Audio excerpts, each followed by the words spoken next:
Friends, अगर आप हमारे वीडियो को सबसे पहले देखना चाहते हैं तो अभी हमारे चैनल को सब्सक्राइब करें और बेल आइकन दबाएं।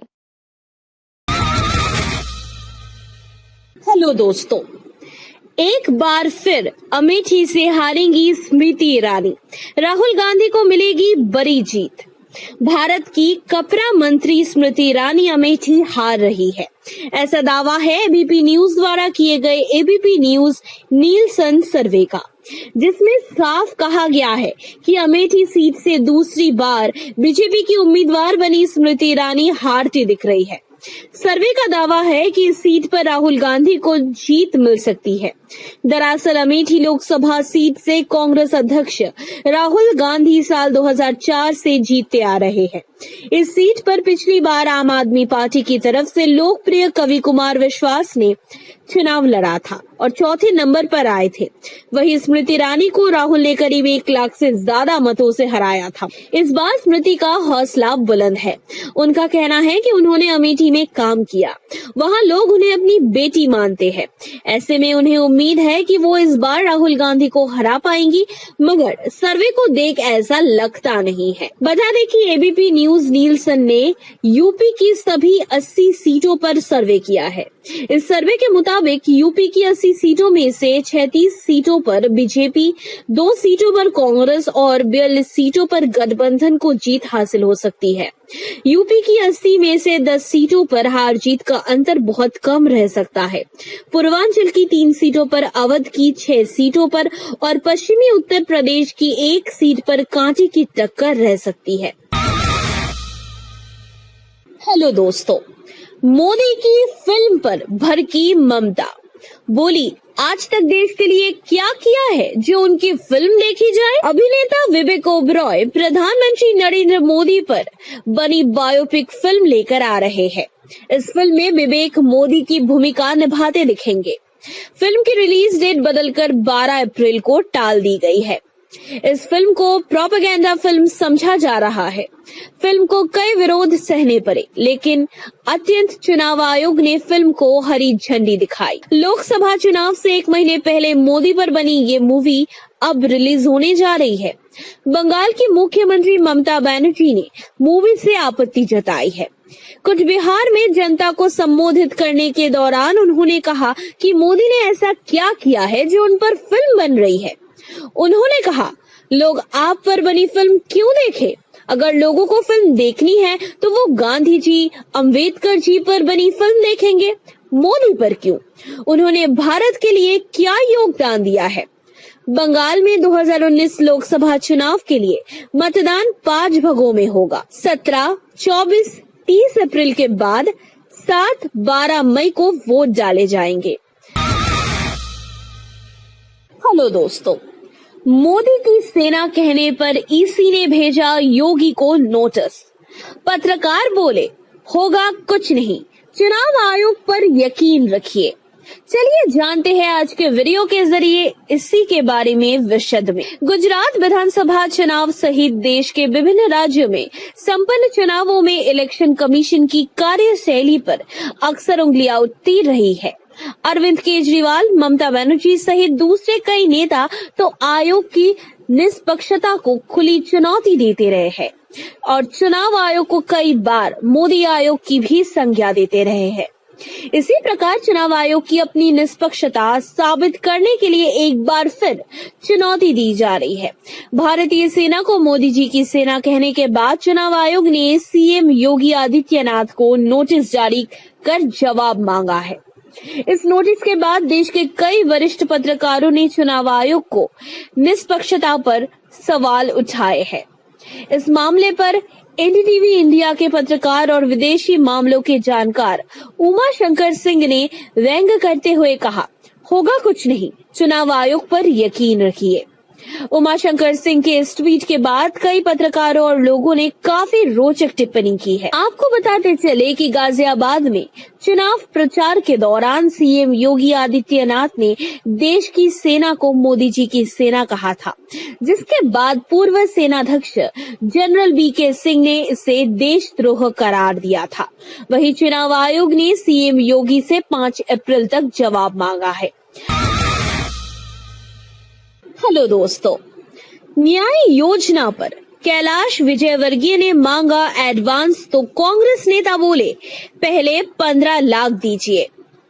बीजेपी के महासचिव कैलाश विजयवर्गीय ने पिछले दिनों कांग्रेस के घोषणा पत्र पर तंज कसा था। उन्होंने कहा था कि इस कांग्रेस के घोषणा पत्र का कवर पेज देखकर सोनिया गांधी नाराज और घोषणा पत्र देखकर जनता नाराज। बिना दिमाग वाले लोग काम करेंगे तो यही परिणाम आएगा। इसके बाद सोशल मीडिया पर विजयवर्गीय का दिया एक बयान वायरल होने लगा, जिसमें उन्होंने न्याय योजना का मजाक बनाते हुए राहुल गांधी पर निशाना साधा। बीजेपी नेता लिखा, राहुल गांधी जी, आपने जनता से वादा कर लिया कि साल भर में 72,000 देंगे। चलो मान भी लेकिन आपकी बातों पर भरोसा कैसे करें? भरोसे के लिए कुछ एडवांस ही दे दीजिए।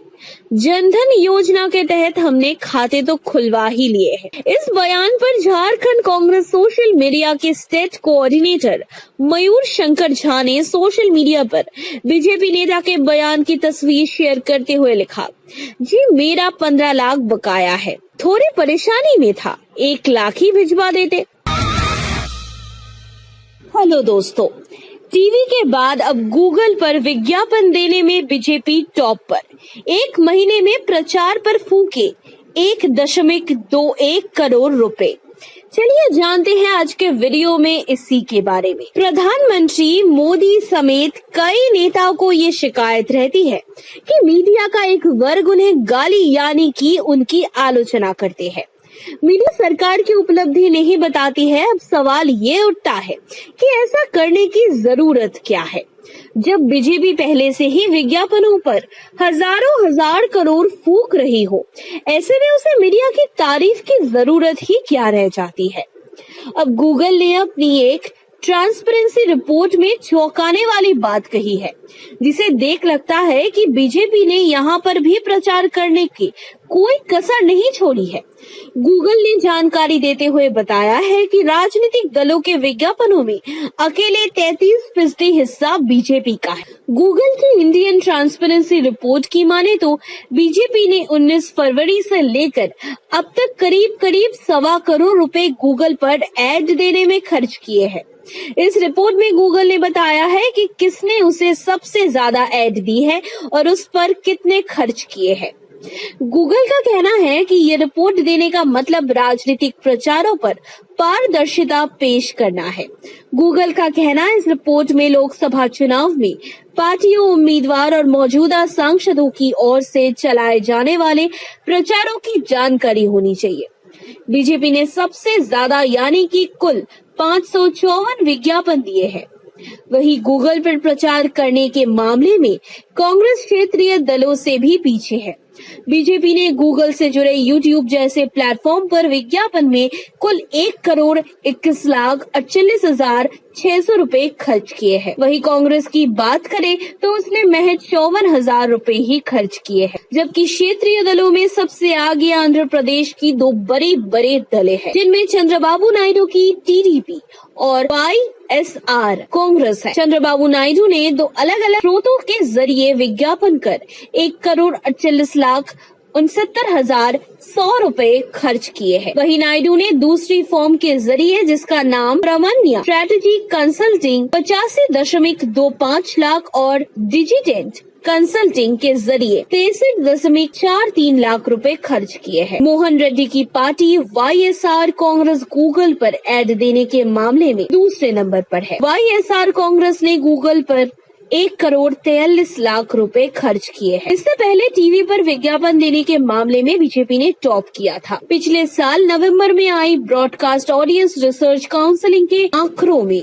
बीजेपी टॉप पर थी। विज्ञापन प्रसारण की टॉप 10 लिस्ट में भाजपा अकेली राजनीतिक पार्टी थी, जिसमें बीजेपी टीवी चैनलों पर विज्ञापन के मामले में साबुन, तेल, तंबाकू, गुटखा, यहाँ तक कि कथित फेयरनेस क्रीम की कंपनी तक से भी आगे निकल चुकी थी। प्रचार करने वाले शीर्ष 10 उत्पादों में बीजेपी का नाम टॉप पर था। आज के लिए इतना ही। आशा करते हैं ये वीडियो आपको पसंद आया होगा। एक बार फिर से बहुत सारे ऐसे सनसनीखेज खुलासों के साथ हम हाजिर हो जाएंगे आपके लिए। आप इस वीडियो को लाइक और शेयर करना बिल्कुल ना भूलें और हमारे YouTube चैनल यानी माइंड द न्यूज को अभी सब्सक्राइब करें। तब तक के लिए नमस्कार और thank you. Mind the News Room की रिपोर्ट। Thank you for watching our video. अगर आपको हमारी वीडियो पसंद आई हो तो इसे लाइक जरूर करें और हमारे चैनल को सब्सक्राइब करना ना भूलें।